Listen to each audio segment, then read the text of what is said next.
오늘 해야 할 일 딱 정해놨는데 시작부터 생각지도 못했던 일들이 추가되고 그 일 처리하면 또 다른 일이 끼어들고 결국 이 일 저 일 하면서 정신없이 하루 보냈는데 결과적으로는 아침에 생각했던 오늘 해야 할 일은 전혀 하지 못하는 상황. 다들 이런 경험 있으시죠? 아주 오랫동안 제가 그랬어요. 정말 정신없이 하루 동안 많은 일들을 했지만 결과적으로는 딱히 성과가 좋다거나 아니면 내 삶이 더 나아진 게 없는 것 같다는 그런 느낌. 이런 기분 아는 분이라면 오늘 영상이 분명 도움되실 거예요. 저는 이 책을 통해서 방법을 찾았거든요. 아직도 이 책을 읽지 않은 분이 계시다면 혹은 예전에 읽었지만 잊고 있었다면 이 영상을 끝까지 봐주세요. 분명 여러분의 복잡한 머릿속을 깔끔하게 정리해 줄 겁니다. 제가 6살 저희 딸만 할 때는 하고 싶은 일만 하면서 하루를 보냈던 적도 있었어요. 근데 나이를 먹으면서 점점 해야 할 일들을 다 하고 나서 하고 싶은 일을 하게 되었죠. 그러던 게 사회생활을 시작하면서부터는 해야 할 일들이 너무 많아지더라고요. 솔직히 이제는 하루하루 해야 할 일조차도 다 못 해내는 상황이 되었어요. 근데 문득 이런 생각이 들더라고요. 내가 중요한 사실을 잊고 살고 있구나. 해야 할 일을 하는 이유가 하고 싶은 일을 하기 위해서인데. 아니 그렇잖아요. 어차피 해야 할 일을 다 하지 못할 거라면 해야 할 일, 하고 싶은 일 구분 없이 쭉 줄 세운 다음에 내 삶, 내 인생의 중요한 순서대로 하는 게 좋지 않을까요? 이런 생각이 들 때 운명처럼 이 책을 다시 읽게 된 거죠. 이 책은 2014년도에 제가 사업을 시작할 즈음에 한번 읽고 아주 오랫동안 읽지 않았었는데요. 이번에 다시 읽으면서 무엇보다도 내 업무 방식을 좀 바꿔야겠다라고 하는 생각을 하게 됐어요. 이 책에서는 성공에 관한 잘못된 6가지 믿음을 소개하고 있는데요. 그 내용은 이래요. 첫 번째, 모든 일이 다 중요하다. 두 번째, 멀티태스킹은 곧 능력이다. 세 번째, 성공은 철저한 자기관리에서 온다. 네 번째, 의지만 있다면 못할 일은 없다. 다섯 번째, 일과 삶의 균형이 필요하다. 여섯 번째, 크게 버리는 일은 위험하다. 저는 이 6가지 중에 특히 멀티태스킹은 곧 능력이다와 일과 삶의 균형이 필요하다는 부분에서 특히 많은 생각을 했어요. 이 2가지 중심으로 말씀을 드릴게요. 먼저 멀티태스킹. 저는 산적한 일들을 전부 다 펼쳐놓고 정신없이 일하다가 딱 특정 시점에서 깔끔하게 동시에 일이 한 번에 짠 하고 다 마무리되는 거, 그걸 엄청 좋아해요.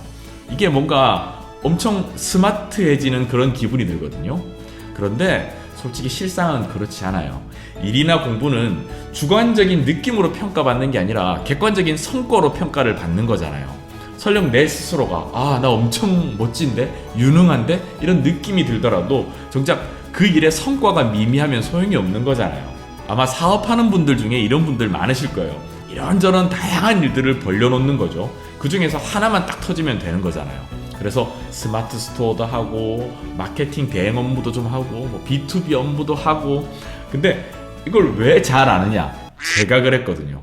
고백하자면 불과 얼마 전까지 저는 건강기능식품을 인터넷에 판매했었어요. 그것도 쿠팡, 스마트 스토어, G마켓, 인터파크, 11번가 다 취급했어요. 여기다가 홈트레이닝 용품도 판매를 좀 했었고요. 거기다 더해서 민간연구소 경영 일부를 맡아서 했었고요. 교육 부분 상담 업무도 했어요.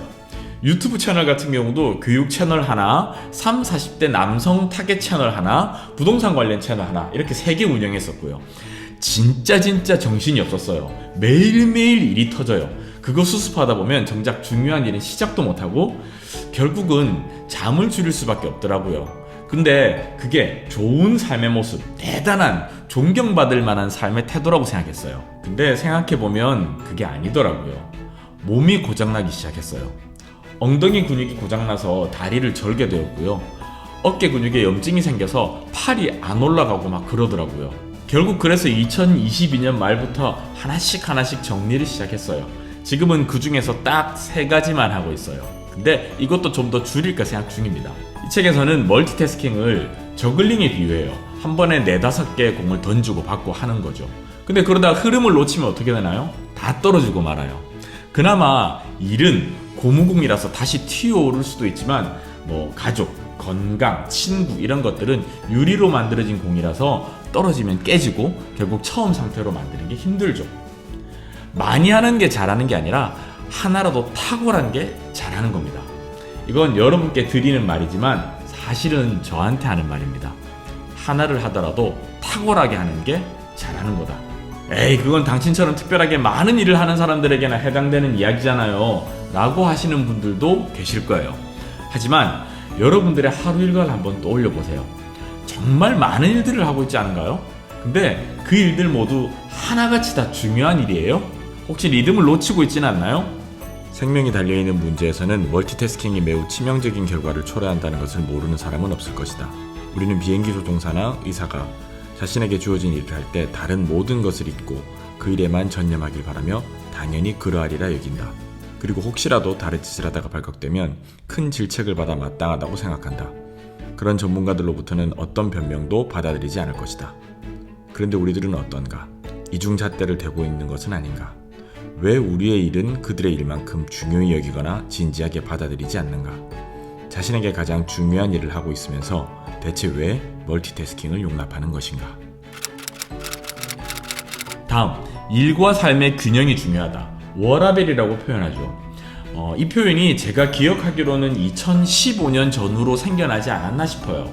일과 삶의 균형, 워라벨. 솔직히 저는 이 표현 별로 안 좋아합니다. 아니, 싫어합니다.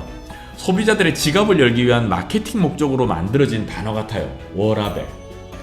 매일 딱 퇴근 시간까지만 일하고 퇴근 후에는 내 삶을 즐긴다.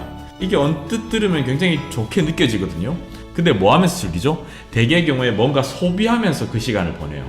지나고 나서 생각해보면 딱히 내 삶에 플러스가 되는 경험도 아니에요. 그저 지갑만 가벼워지는 그런 활동인 경우가 많습니다.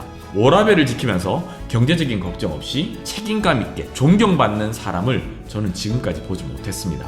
그건 그냥 상상 속의 동물이 아닐까 싶어요. 이 책에서는 이렇게 얘기합니다. 균형이라는 말은 사실 우선순위에 대한 문제다. 균형이라는 말 대신 우선순위라는 말을 쓰면 여러 선택지들을 더욱 또렷하게 볼 수 있고 또 다른 운명으로 가는 문을 열 수 있다. 남다른 성과를 만들려면 우선순위를 세워야 한다. 우선순위에 따라 행동하면 자동적으로 균형에서 벗어나 어느 하나에 더 많은 시간을 투자하게 된다. 즉, 균형을 깨뜨려야만 한다. 문제는 그 우선순위에 얼마나 많은 시간을 투자하느냐다. 업무를 우선순위에 따라 처리하기 위해서는 자신에게 가장 중요한 일이 무엇인지 명확히 알고 그것부터 끝내야 한다. 그런 다음 퇴근해서는 가정에서의 우선순위를 명확히 파악하여 다음날 다시 일에 집중할 수 있어야 한다. 무게를 맞추는 삶을 살아라. 중요한 일을 맨 앞에 두고 나머지 부분들은 기회가 닿는 대로 관심을 쏟아라. 훌륭한 삶이란 곧 다른 여러 부분의 무게를 맞추는 삶이다. 그러니까 나를 둘러싼 일들 전체의 균형을 맞추지 말고 내 삶에서, 내 인생에서 중요한 순서대로 쳐내는 것이 훨씬 더 중요하다고 하는 거죠. 기계적인 평균을 맞추는 건 결국에는 아무런 의미가 없다는 겁니다. 이건 내 일, 내 사업을 하다 보면 이해가 돼요. 일을 하다 보면 7시, 8시가 넘어갈 때도 있고요. 주말에도 일할 때 많아요. 새벽에 일찍 일을 시작하는 건 거의 일상이고요. 이걸 꼭 사업주들이 근로자 피 빨아먹기 위해서 하는 소리 정도로 그렇게 비판적으로는 받아들이지 않았으면 좋겠습니다. 꼭 회사 업무가 아니더라도, 회사를 위한 게 아니더라도 내 능력, 내 스킬을 높이는 관점에서 한 번쯤은 생각해 볼 문제입니다. 물론 내 삶에서 일보다 더 중요한 게 있다면 그걸 하는 게 맞습니다.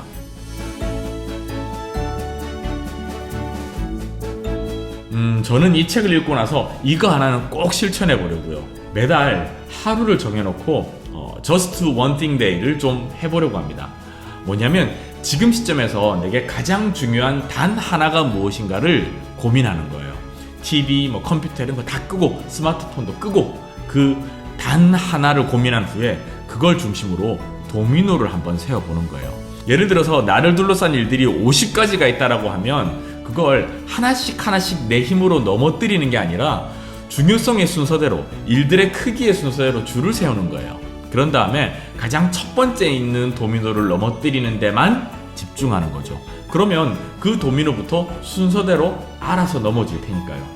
이렇게 순서대로 도미노를 세우는 걸 매달 하루 정도는 해볼까 해요. 보통 1년에 한 번 정도 새해 시작할 때나 아니면 한 해를 마무리 짓는 시점에서 우리 1년치 계획을 세우잖아요. 근데 그 계획을 좀 더 자주 한번 세워보겠다고요. 무엇을 하겠다가 아니라 무엇부터 하겠다, 어떤 순서대로 하겠다까지 좀 고민하는 걸로. 마지막으로, 그럼 지금 시점에서 2023년 2월 둘째 주가 지나가는 이 시점에서 저의 원싱은 무엇이냐? 바로 이 영상을 녹화하고 편집해서 업로드하는 겁니다. 고백하자면 제 도미노 저 뒤편에는 100만 구독자를 보유한 교육 크리에이터라는 큰 도미노가 세워져 있거든요. 이 책 더 원싱 270페이지 정도밖에 안 되는 책이에요. 책 내용도 어렵지 않아서 금방 읽을 수 있어요. 근데 분량보다 훨씬 더 대단한 책입니다. 가까이 두고 몇 번씩 읽어볼 만한 책이니까요. 직접 읽어보시고 고민하고 삶에 적용해 보실 걸 권합니다. 분명 지금 복잡한 머릿속이 훨씬 깔끔하게 정리될 겁니다. 하우 투 스터디는 교육과 관련된 다양한 정보, 생각을 나누는 채널이에요. 다음번에도 좋은 책, 학생들에게 추천하는 책, 어른들에게 추천하는 책, 공부 방법, 교육 분야 이슈 등 다양한 내용으로 찾아오겠습니다. 아직 구독 안 하셨다면 구독 눌러주시고요. 저는 또 다음 영상에서 인사드리도록 하겠습니다. 안녕히 계세요.